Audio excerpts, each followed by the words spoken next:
Hiya naman kayo sa inyong kapwa Pilipino. Binastos pa nila ako. What is the law and what Pakinggan ng proceeds of the illegal drug trade ng Duterte o The law enforcement, the highest law enforcement official being head of PNP. Yeah. Now you're hiding this scoundrel, this fugitive. Problema daw po na pag-alaman daw ng Amerika that pakitang tao lang daw pero they found out through Mossad, yung intelligence ng Israel, kita nila that they're fortifying yung mga nasirang gamit. Kasi hindi naman daw po talaga totally obliterated eh.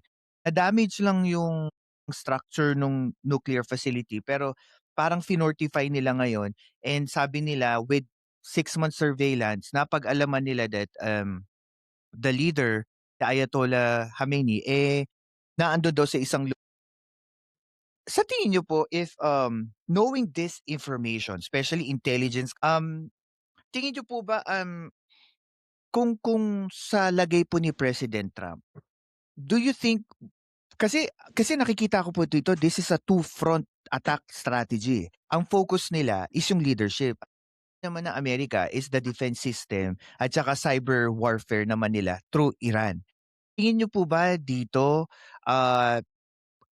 para magkaroon dapat ng at least deadline ang Amerika sa ginagawa nila dito or they need to continue it? Kasi yun yung parang nagiging another question eh. Because he is saying that there are specific objective that America have pero hindi niya masabi kung kailan matatapos. Israel Islamic? That's true. That's No, kasi bangko, financial system, tapos of many mga Hudyo. Jewish totoo po lobby. yan. Especially ako po ay ako sa politics sa Amerika.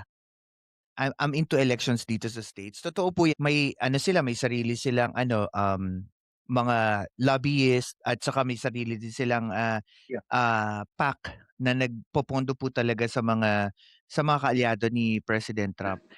Also another question din na pag-usapan natin kanina, yung IRGC, yung Islamic Revolutionary Guard Corps. Nito pong first day na si President Trump that he is offering amnesty at pass dito sa mga IRGC na mga generals or mga military officers basta sila ay tatalikod against the Ayatollah administration.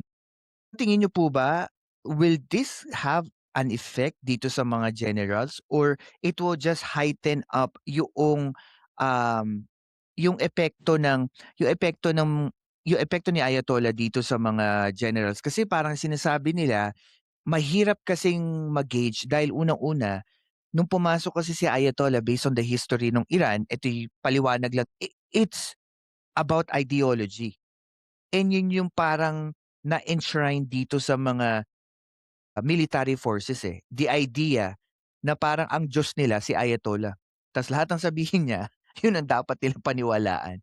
So tingin niyo po ba there's an effect dito sa sinabi ni President Trump?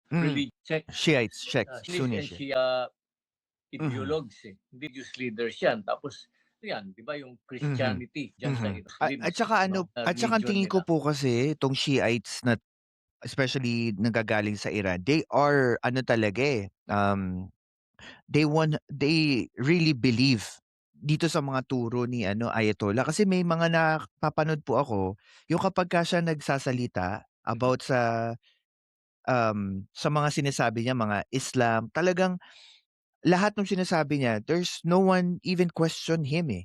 Kung ano yung sinabi niya, yun talaga yun. Tapos pinapalakpakan. Yung iba nga umiiyak pa habang nagsasalita siya, pag napapanood po.